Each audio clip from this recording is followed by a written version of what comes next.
Hello, hello, hello, everyone.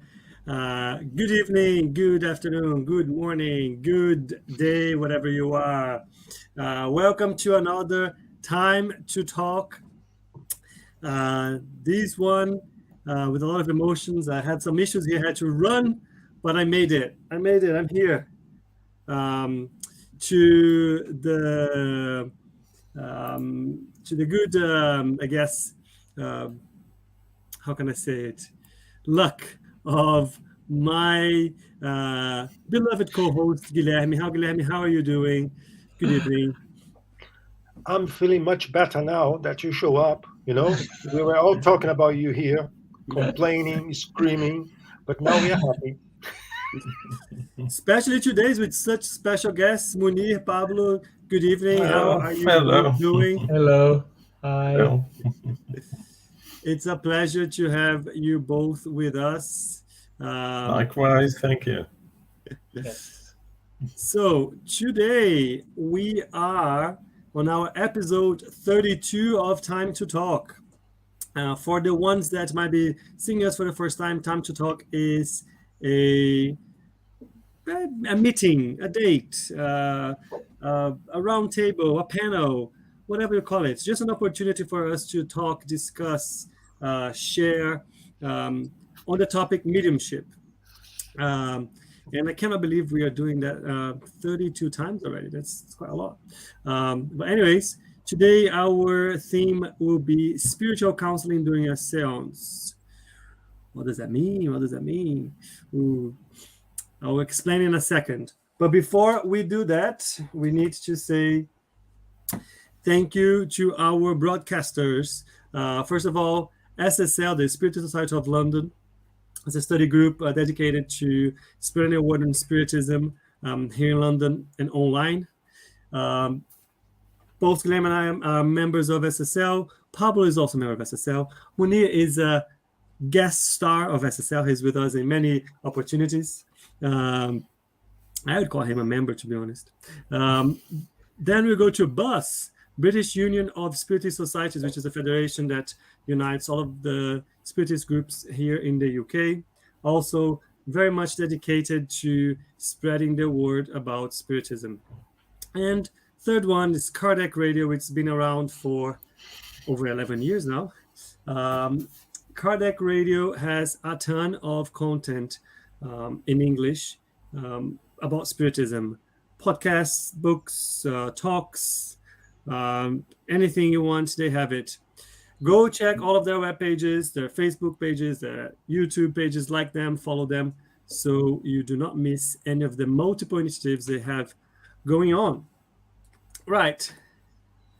But if I go back to our episode today, if this is the first time you are joining us, as I said before, the main purpose of this chat is your participation. The idea is that we share experiences. If you have questions, put them in the comments box. If you have stories or whatever, just share them with us. We're going to bring them up and we're going to make this as dynamic as possible. Today, we have this theme, spiritual counseling during seance. And what do we mean by that and why we're bringing this topic today? In the last few weeks, we have been talking a lot about the mediums, and we even brought a few of our friends who are part of SSL and participate in mediumship meetings to share about how was their first contact with mediumship, how they came about, how they understood, how they got involved with mediumistic activity and work. We also talked about different types of mediumistic work and meetings. We talked about online meetings and hybrid mediumistic work last time. But when we were talking about all of those items, we mentioned multiple formats where we exchange with spirits through the mediums. We talked a little bit about disobsession. We talked a little about rescue work and so on. So when we are talking about those different types of format, we do have the mediums in the room. They are the ones through which we communicate with the spirits.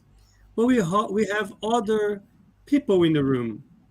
They are very important to the activity as well. And those are the roles I would like to talk a little bit about tonight.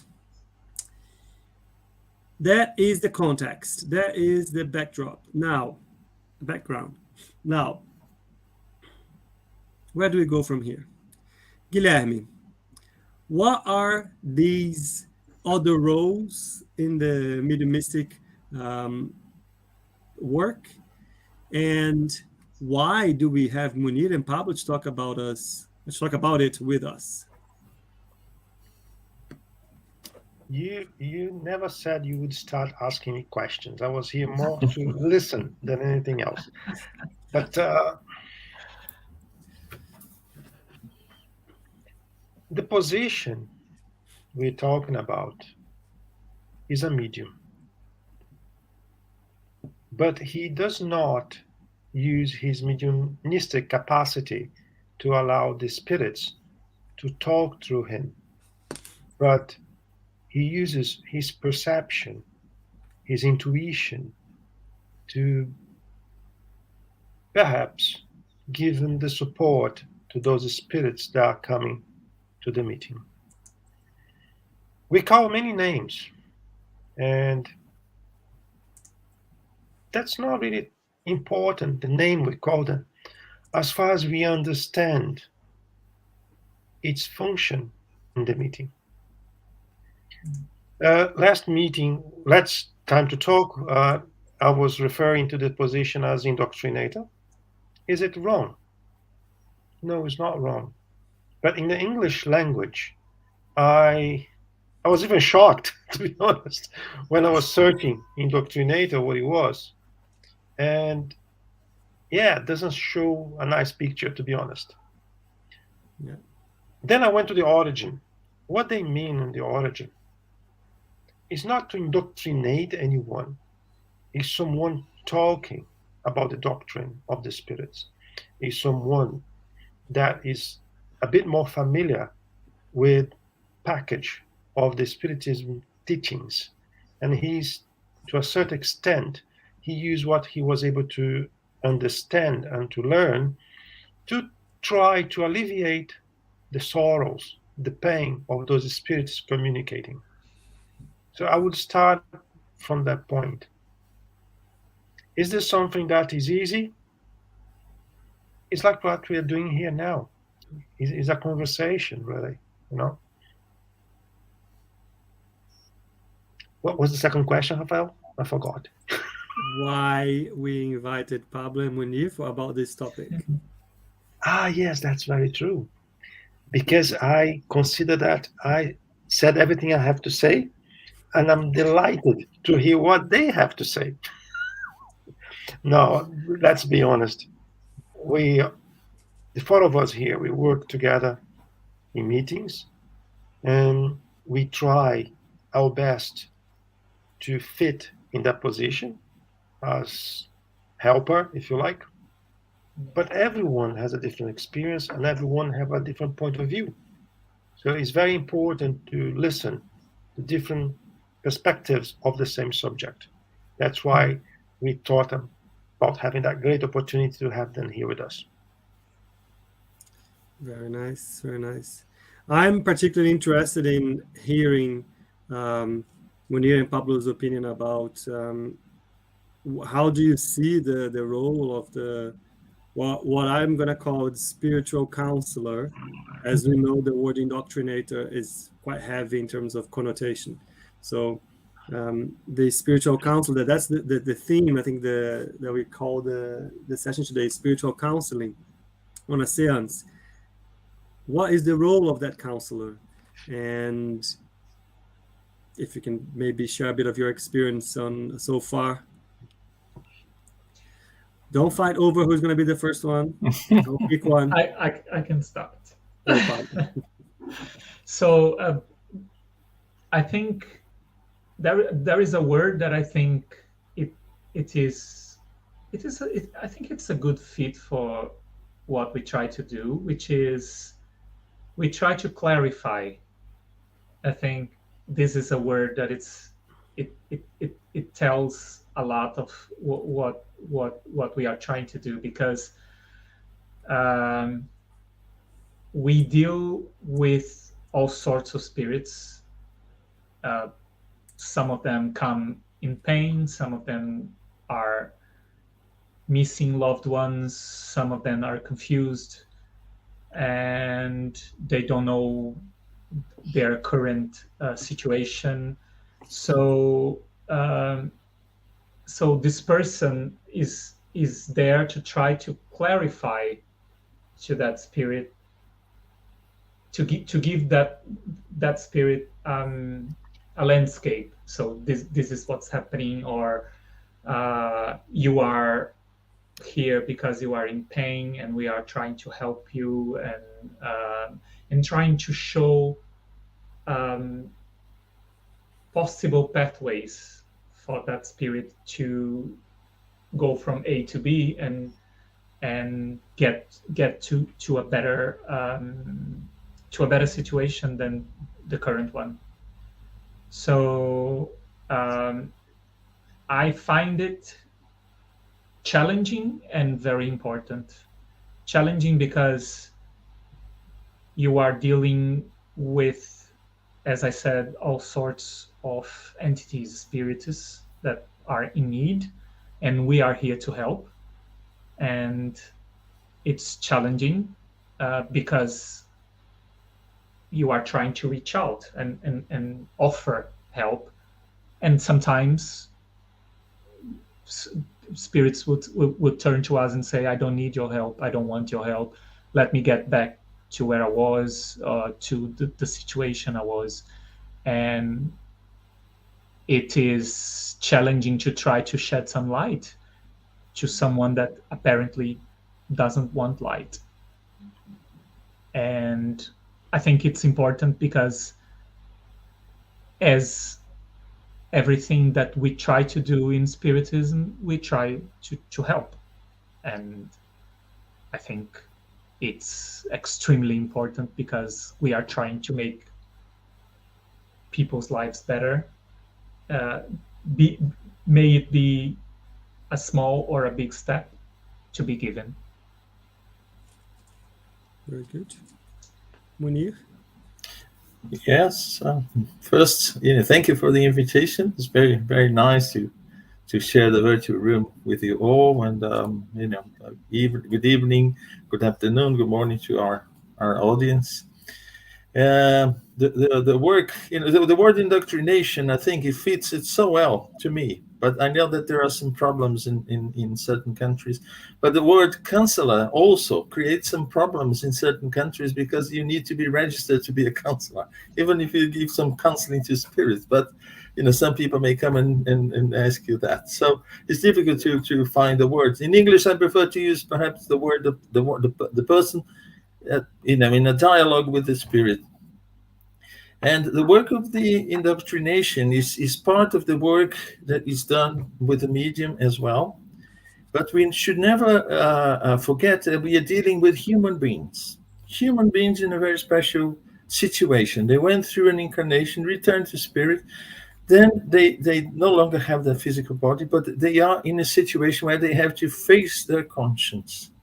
And somehow the person there, using the opportunity of mediumship, because the medium will give the spirit the opportunity to talk, and then the person engaging in this dialogue with the dead spirit is there to offer the best of him or her to help that spirit to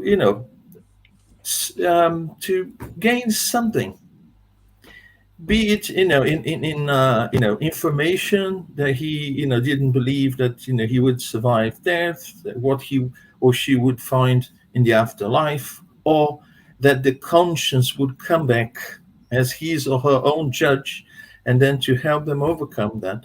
it's and we are dealing with human beings. We find the same variety of people with, the different problems that we find in the physical world. We find there because those are we, in a few years. And so that's what I see. But it's important in this work, joint work, medium, and the person engaging in the dialogue, to help those in spirit. And I question myself, why those in spirit? Because their perception is much better than their perception, or our perception is, while we're here in the physical world. We are more distracted here. We don't use the perception that we have. And if something is bothering us inside, we may perhaps put it aside for a while you're here. But when we get to the spirit world, all that will come back. Kardec, in the Medium's book, there is a question, is chapter 25, where he asks, the proper manner of speaking to spirits. And he says, well, when you talk to spirits, you don't have, you shouldn't talk in the same way, with the same language, to all spirits. There is a hierarchy, and the hierarchy is not by their profession, who they were, the social position they had, but by the moral development that they had. So that is a very important aspect when dialoguing with spirits, is actually evaluating, not to point out at them, their level, but to be able to offer what is the adequate help that they need. So it's as important as the work of the medium that makes, this gives the opportunity for this to take place.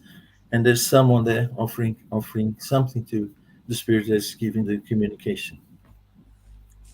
Before Rafael starts with another question, I will ask him a question. Ooh. And then to you all as well. Rafael, what do you feel when you are acting in that position? Good question.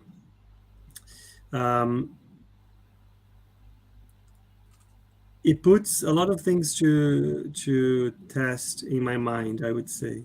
But at the end of a session, I feel good in terms of I made myself available to help. But especially in a position where you're trying to help people that you might not know what's the best way, or the best way to take the conversation, or what kind of things you should bring up or not. Sometimes I feel insecure, but that quickly passes, because I know of the benefactors, the coordinators of their work. I know that their work is not a work here on this material plane. It's a work that we are being used as instruments, but in reality is planned and coordinated in the spiritual world. And therefore, there are benefactors coordinating also the conversation. So even though sometimes when I go in thinking about, I don't know how I'm going to deal with this, or how I'm going to deal with this, the ideas and the questions and how to deal with it is just, it comes through in inspiration. So it feels good in the end. And you, Munir, what would you say? Yes, it's interesting. If I were to describe, what I feel during this, I try to see my son, my daughter, my mother, my father in the position of that spirit that needs help, even when sometimes they are not. And just making a parenthesis here, we are talking about spirits who are normally confused in a situation of suffering, because when we go to the hard work within, dialoguing with the spirits and mediumship, which is the obsession, cases of obsession. And this is a very specialized, very difficult type of work. But in general, I see, someone I love. I see them, so I welcome them as if I were welcoming one of those very dear loved ones, and try to do my best. But the important thing is just to do my best, full stop, is not enough, because there is a list of items that just, like mediums, those responsible for this dialogue should look after. It takes 24/7, because it's a work of self-improvement, to be able to offer something to those spirits. Otherwise, we'll be also always, well, welcome, but empty to offer something that is effective. And you, Pablo? Yeah, I am new to the business. Let's put it like this. It's not a business, by the way. We don't charge. Please just clarify that. It's just an expression. But I feel really grateful, because it's a way of me putting to work an opportunity to do charity. I don't have much to offer out of the time that I have, so it's a way that for myself, it is very rewarding, because I am doing something to help others.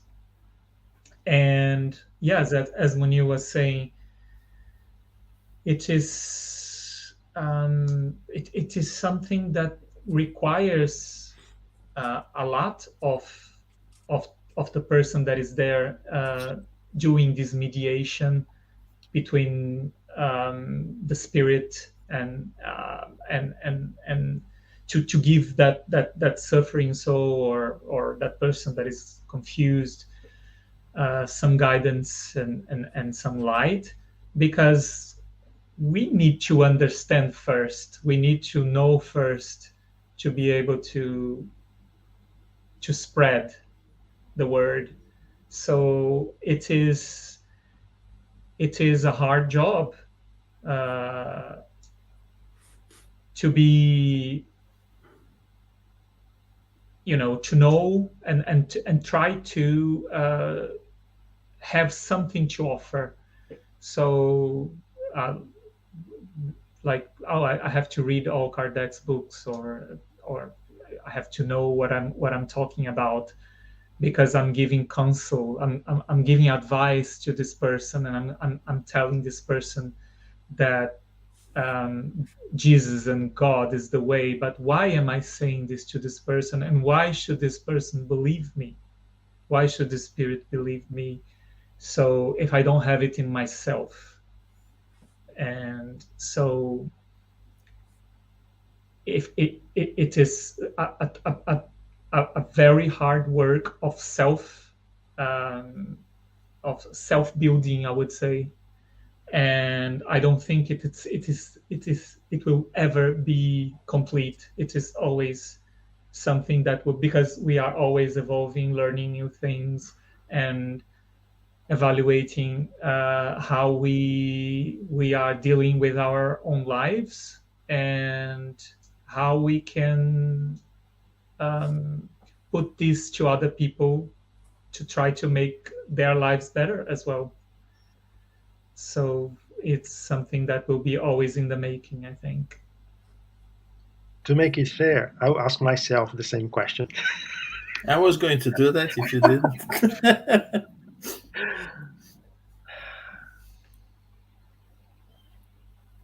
Is how I feel complete. I'm doing that for a period of time, and is where I feel able to help. We don't know who they are, where they come from, and if we will ever have an opportunity to speak with them again. We have that moment to help, and Sometimes we don't have enough words. We don't know what to do. But it's the time we have to try. So I feel complete. And I think it's safe to say that is the place where I learned to be better. Because we have so many examples, so many suffering examples. Then when we look inside, we start to know that we are not that bad. We all have problems. But then when I see their problems, I need to be grateful. And that's my, if I would resume that experience, I would say that I feel grateful. And I do not regret the hours studying, reading, and participating as indoctrinator on Spiritist meetings, because the reward is, as Rafael said, I believe, on the end of the meeting, job accomplished. And sometimes we don't have that anywhere else. And that's my take. And when we were talking about this talking, counseling, or whichever term you prefer. Oh, sorry, I forgot that. Oh, sorry. Sorry, because I'm used to say that for so many years. Sorry. No, you didn't use the word. I don't think you used it. I didn't. Did not. All right. Okay. No. I wasn't correcting you this time. This time I wasn't. But when we're talking about it, I was just thinking about from a perspective of somebody who is not familiar yet. But what do you mean, like, spirits need counseling? What do you mean? What do you mean by that? Like, so isn't the mediumship meeting then to give us revelations, tell us things, or bring information to us? Now we're all talking about we giving counseling to the spirits. What is that all about? Anybody care to explain? Can I do the first introduction and then throw the ball for you guys? Yeah. There are many different conceptions around the mediumship meeting. But do not invite me to a meeting where we only there to hear what the benefactors have to say. Mediumship meeting for me is help those that are suffering. We may have different meetings for different applications, but generally speaking, that is the heart of the mediumship meeting for me. The ball with you guys. Yes, I just want to say that, when Spiritism came to show us that, the spiritual world is there, much closer than we ever imagined. And then it's natural that we ask, a question, so what? What, can I do regarding that? Or, how should I change the way I see life in regard to that? And the one thing I think is important to bear in mind is that, this is a small world that belongs to that one. So when we say that it's not a world apart, but this one is a very special, a situation that we have, or a much broader world. So when we are there, it's us that will be there. As I said, in the future, we'll be there. And that is part of life in the universe. It's not just here during this, the lifespan that we have in the physical world. So we are going to find the same problems that we find here in terms of us, the same difficulties that we have. We'll have opportunities as well. So the same problems that we see here, we will see there. That's why this work of counseling is so important. Because if we don't prepare ourselves here, when we get there, it's everything so new. It's like go into, a new country, completely different country, where we need some assistance to, get familiarized with, and, something along those lines. Yes, of course, we can see this interaction with the spiritual world, from different perspectives. I'm very interested in money, so I want the spirit to tell me the lottery numbers, winning numbers for next week or so on. So there will be someone there who is very keen, and he likes betting. He died. He's in the spiritual world there, and he still likes betting. So yes, so he wants. I'll give him some, numbers. Perhaps both of us will win the lottery. But this. So the same variety of people, personalities that we have here, we'll find there. There's no difference. As I said, it's us going to be there. People who are here today, in 100 years, we'll all be there. Perhaps some will have come back, but most of us will be there. Doing what? Being a different being. Or some of us will go to a cloud to play the harp, and some others will burn in a furnace somewhere. No, life goes on. So that's what I see, and this work is so important. It's important because it gives us the opportunity to learn in advance things that we're going to face. And so we can prepare ourselves when we help others, prepare ourselves to help others. We are, in fact, helping ourselves. We are the first ones to benefit from this work. Yeah, I agree. And my take on this is because people have to understand that not all spirits are angels, like high spirits with all the knowledge of the world. So there are different spirits are in different paces of evolution. So there are spirits that know nothing. There is no just, I died today and let's switch off, and now I have all the knowledge of the world, and I'll be a second Einstein or something.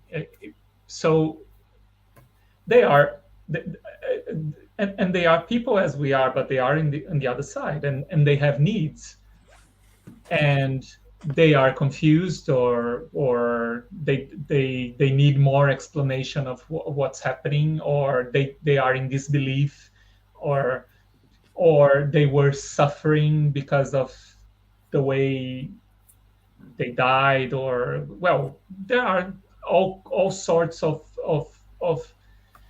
situations that spirits can face.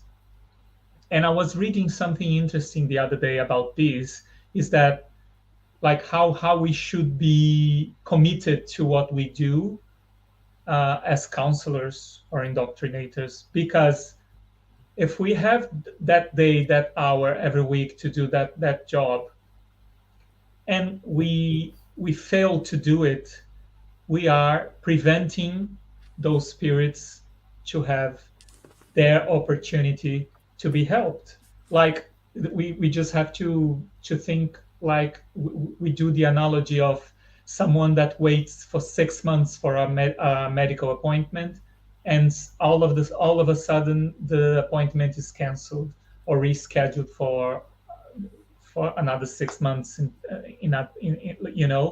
So this is an analogy that really touched my heart when I read, because yes, we are being helped ourselves because we are preparing ourselves, we are getting knowledge, but we are helping these spirits that come in confusion, in pain, in denial, or because in cases of obsession, they are causing damage to others and themselves. So they need, and they are worthy of all the help that we can provide.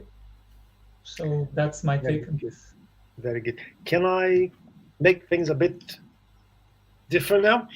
And I'll make some questions to try to have different type of answers, really, maybe even antagonic, because I think that's important. Can anyone be a counselor, a spiritist counselor? First, Rafael. Ooh. I if I can be a counselor, I'm gonna say yes. I'm gonna say yes, and I'm gonna explain why. I think yes because what you need to do is you need to commit, you need to study, and you need. And when I say commit, and not only commit to your time of the week or of the day or whatever, to always be there, like Pablo said, it's like it's an important and noble commitment that you have to be present, but also commit to, as Munir said, bring the transformation, any transformation, your moral progress, what you need to change within yourself and so on, to your daily lives. But why do I say anyone? Because that's all you need, right? You need to read, study, be committed, and show your commitment. Because with the knowledge, with the study, and with your commitment, you have the help and support from the benefactors. So you have all of the tools, and you are a tool for that. That's why I say yes. And you, Pablo, what do you think? Well, I would say if I am one, I think. But I think, but I would say that there are limits, because if we have to look within ourselves and make a self-assessment to say, I have a life that could be mirrored in what I am trying to point the direction to the spirits. So yeah, but if I go as a counselor, and I would say, oh, you have to believe in God, you have to embrace Jesus, you have to be good, you have to help others. But in my personal life, I am full of greed and envy, and I don't care about anything but myself. I don't see this person as worthy of being doing this kind of job. Yeah. Interesting. And you, Munir?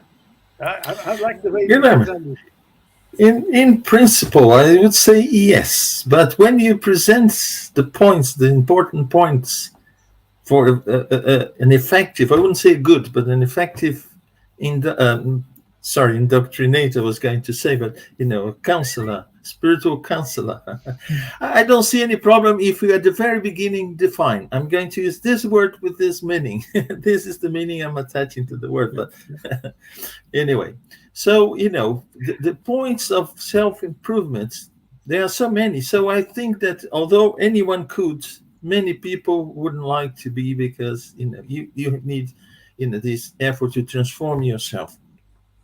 Because as I said before, if you want to be effective, if you want to give something to, someone, you need to have that in you. I'm not saying that we have to be saints, we have to be pure spirits, but it's the effort that we make to become a better person.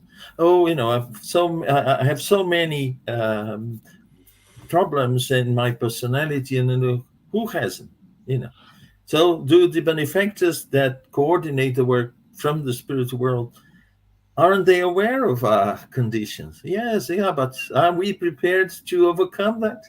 That's the question. How much effort are we prepared to put to that? So I would say then, in this case, not everyone is prepared or would be in a condition to accept this task. I made a list of 10 important points, from being vigilant and pray. That is very important, to be on guard, but moral authority, in the sense that not that I'm better than someone else in terms of moral, but I'm very strict to be a person of high moral standards. Not that I am, but I want to be. I make this effort to be.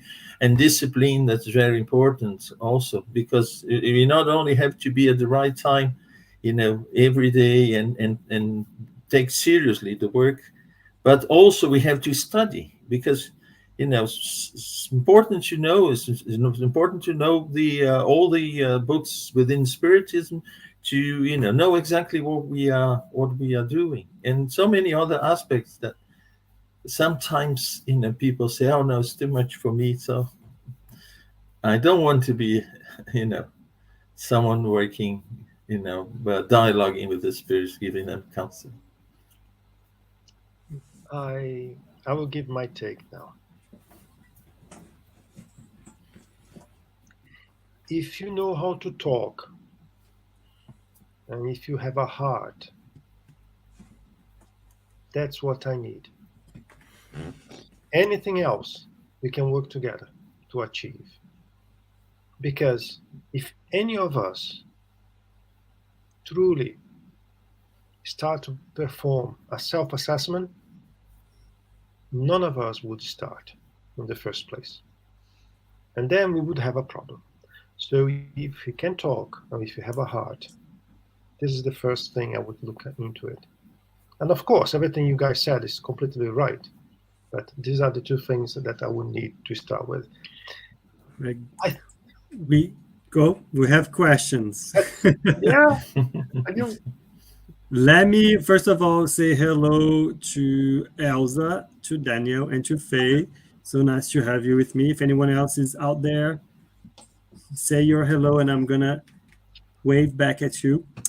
Elsa asked a question before, which should be a quick one. What is the difference between rescue work and Spiritist mediumship meeting? Anybody care to answer that one? Then I have another one from Faye. Okay, I'll jump into it, right? We need to understand that the mediumship meeting may have some degrees, if I can say like that, not in importance, but in intensity. So we have different degrees of meetings. All the meetings are truly performing rescue work, but in different intensity. What people call disobsession meeting is a high-level intensity meeting, and it does not happen very often because you need a specific preparation, specific team very familiar with that kind of work. This term is very generalized. Everybody says it's a disobsession meeting, but it's not, right? So I would split in two categories, just for sake of understanding. Rescue work, where we try to give attention to suffering spirits, and disobsession, or any other name you may decide to use, meeting. That's a very intense work where the indoctrinator, the medium, the counselor needs a very in-depth knowledge and preparation, right? So I think that answers that question. Cool. If anybody wants to add anything to it now, or I'm going to bring the next one. Good. Okay. Yeah, I think it was good. Very good. Faye is asking us another question. As counselors, which do you feel is the most delicate or difficult part of your role? I am going to let you three talk first. I'll be a gentleman. I'll be the last one. Come on.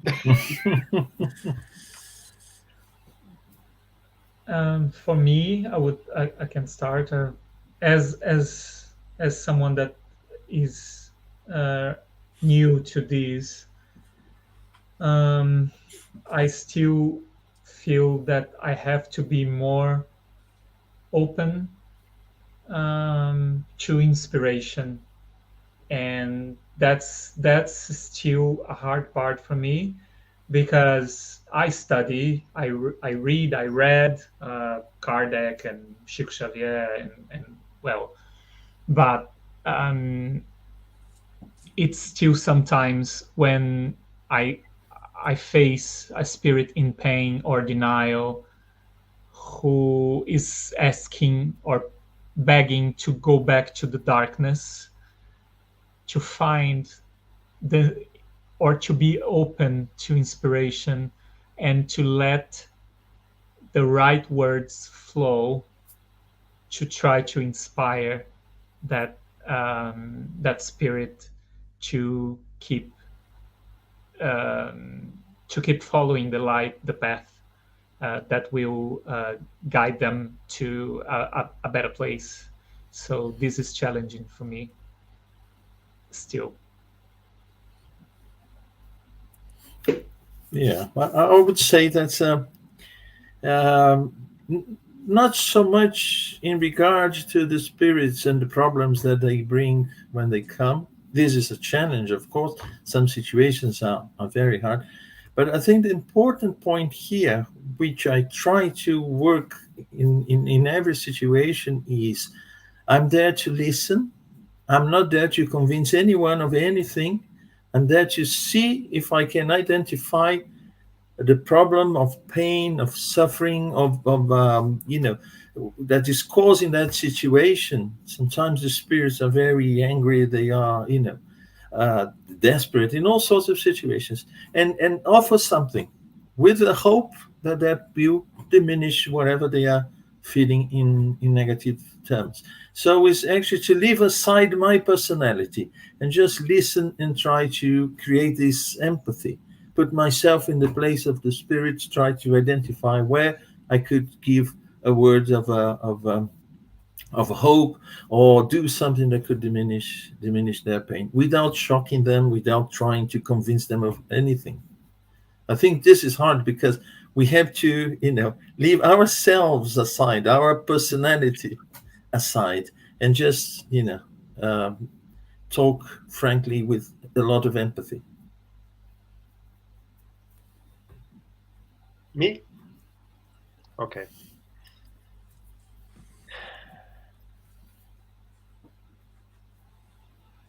The most delicate situation,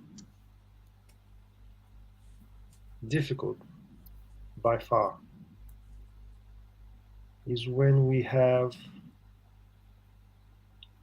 to support infants, children's, discarnated spirits of children. There's no right word in the world to say. Sometimes we have no word at all. And I see lots of people trying to use techniques to help someone that is 4 years old, 5. What would you do if it's your son, your daughter,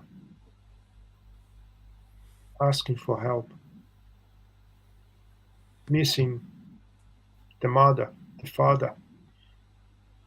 What would you do? It's very difficult. And every time it happens, it's very difficult. A lot of people, they forget to use their heart. Not only with infants, but with everyone, but with infants mainly. I think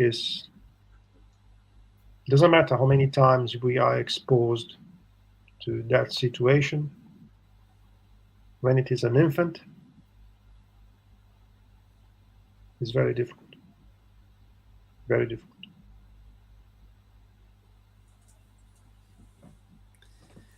If I can add something, go Munir. Just very, very quickly. Yeah, that's why I think it's important to see a loved one and treat, especially with children, since Guilherme brought up, this situation, children Act as if you were in front of a child, and what would you do? Would you do anything different? That's why I say, spirits are in us, human beings, and then treat you with the same attention, the same care, the same love you would give to a loved one. If it's a child, a child you love that much.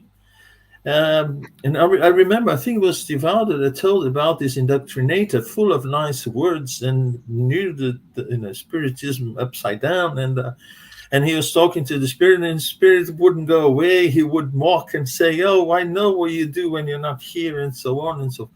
And then, after it started almost an argument, and someone there thought he would end up in a fight, the medium, and the spirit, and the person doing the dialoguing with the spirit.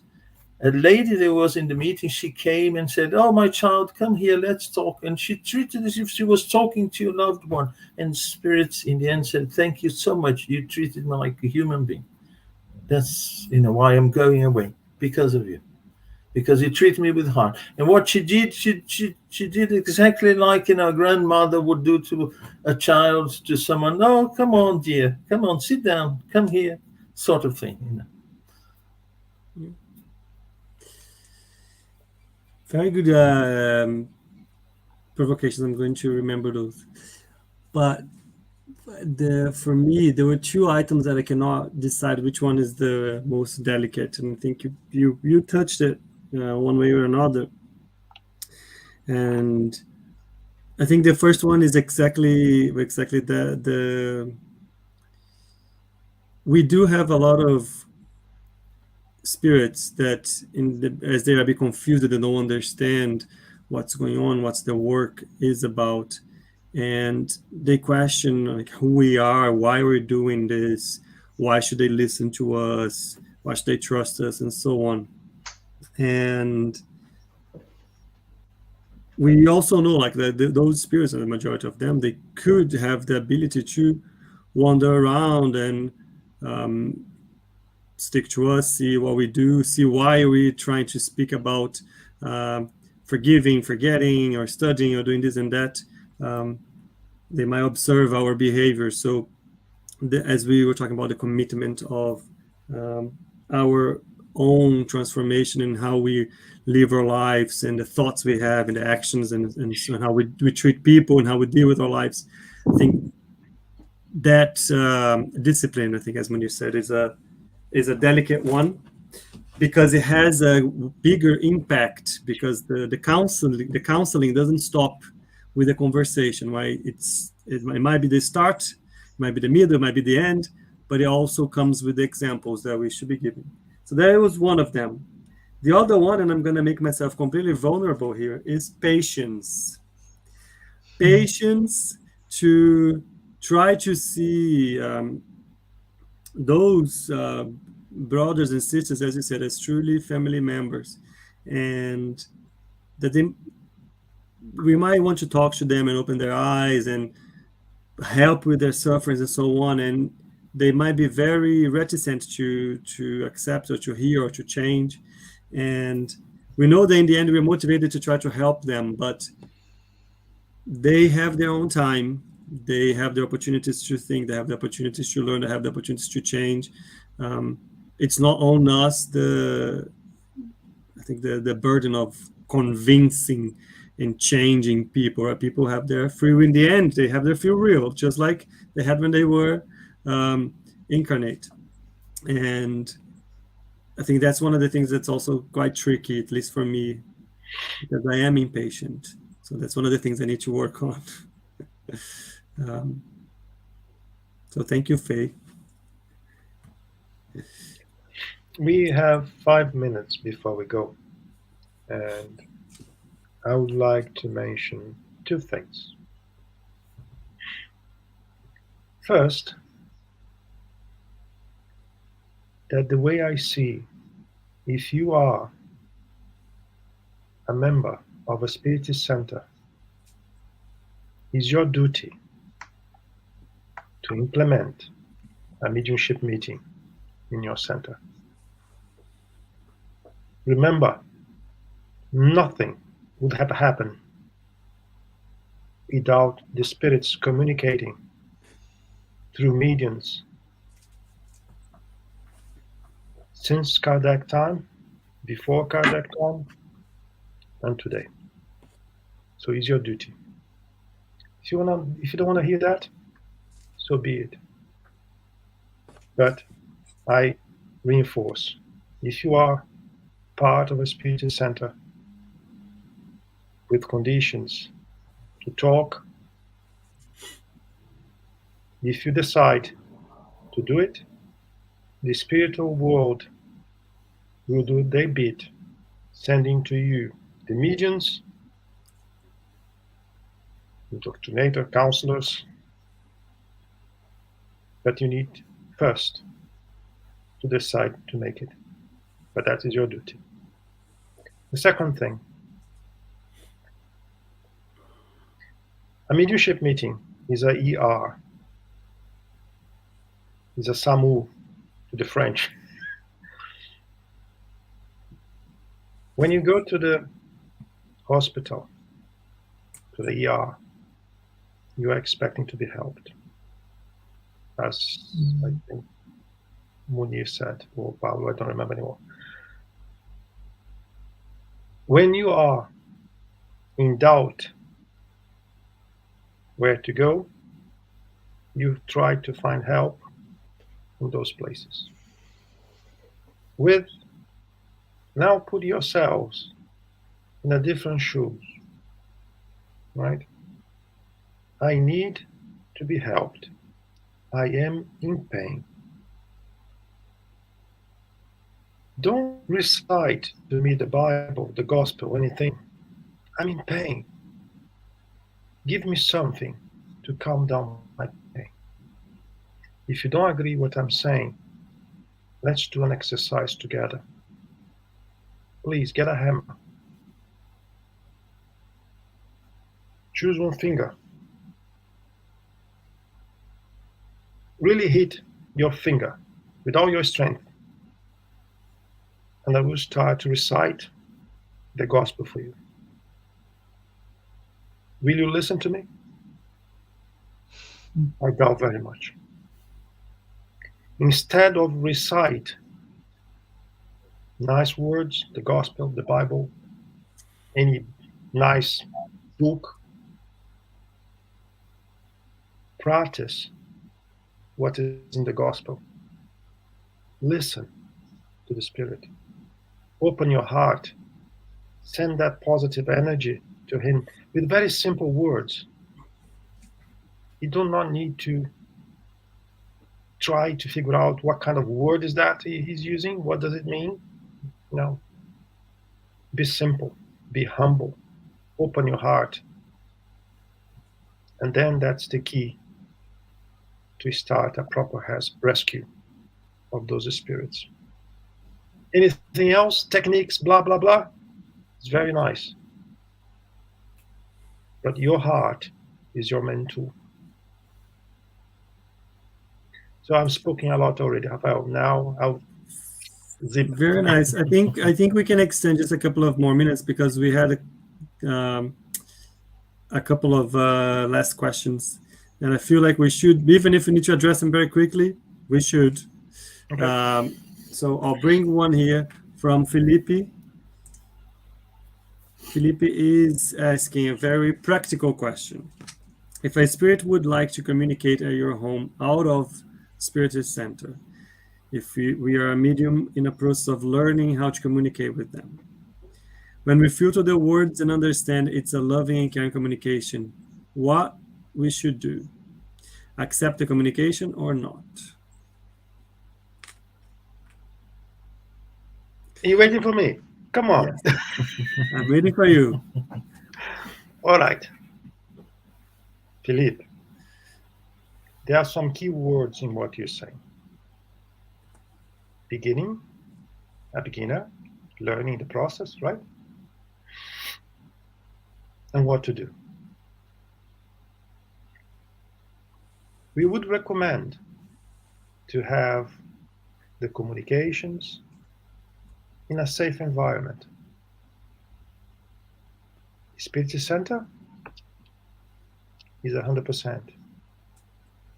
But your home can be safe too. But how can your home be safe? Your choices, what you do, the preparation of your home, not only at that particular moment, but through the whole week. That's why we used to say it's better to go to the Spiritist Center. Because it's difficult to have our home with a proper setup all the time. But we have to remember, since day one, spirits and mediums were talking on the farm, on the jungle, on the cities, at home, everywhere. So this is something that sometimes you cannot prevent. But you need to learn how to restrain that situation, if I can use that word. But let's assume that you are in the middle of nowhere, there's no Spiritist Center, there's nothing, and this is happening anyway. You need to have someone with a mouth and a heart to be able to have a dialogue with the Spirit. And I would recommend trying to find a Spiritist Center, and nowadays there's a lot of opportunities online that could give you a support. But if none of that works, there's no way to contact the Spiritist Center, there's no way. You can go to the internet, you can buy books or you can read books, you can get the basic information how to deal with that, and the Medium's book is a perfect tool for it. And you can speak to people that are a bit more familiar with that kind of thing. But even very experienced mediums sometimes, they cannot prevent that to happen. So would be correct to say, perhaps, to a lot of people, but I know that sometimes doesn't work what we say. The practice shows us something different. So, accept the communication or not, you need to evaluate all those items I mentioned. There are more items, by the way, but it is case by case. But all of them, you need to find guidance. You will need to find help to prevent some incidents that may happen if you're not prepared and if you don't have the right support. Okay? And Felipe, by the way, you can drop us a message, and I'm going to put the QR code in if you would like to be put in contact with a Spiritist Center near where you are, or someone who can probably help you with that if you don't have one already. Right, we are over time, but I'm going to do like a fire chat, like with the last question from Faye, just because I don't want to leave the question behind. So I'm going to ask Pablo and Munir to give it in one sentence. What you find is the most interesting part of your role?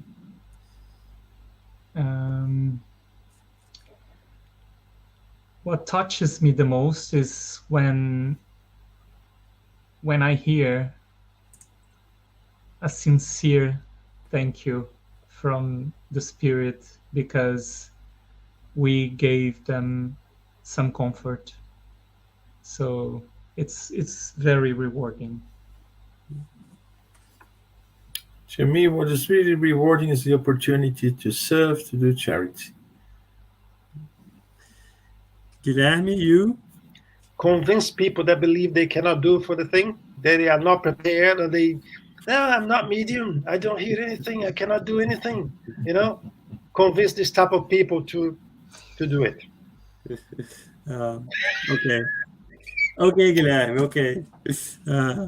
My own, I'm gonna tell the one I think is the most interesting one is when we are hearing the situations by the spirits, why they are going through what they are going through, because whatever they did in their lives, and how that is applicable to me, like how I can identify from their mistakes the things I still do wrong and I still need to fix. It's a school. It's a school. Every day is a different lesson. So even though we are committed and trying to help them, we are constantly being reminded of the things we still need to work on within ourselves. So I think that's, for me, is like the most interesting one. Okay.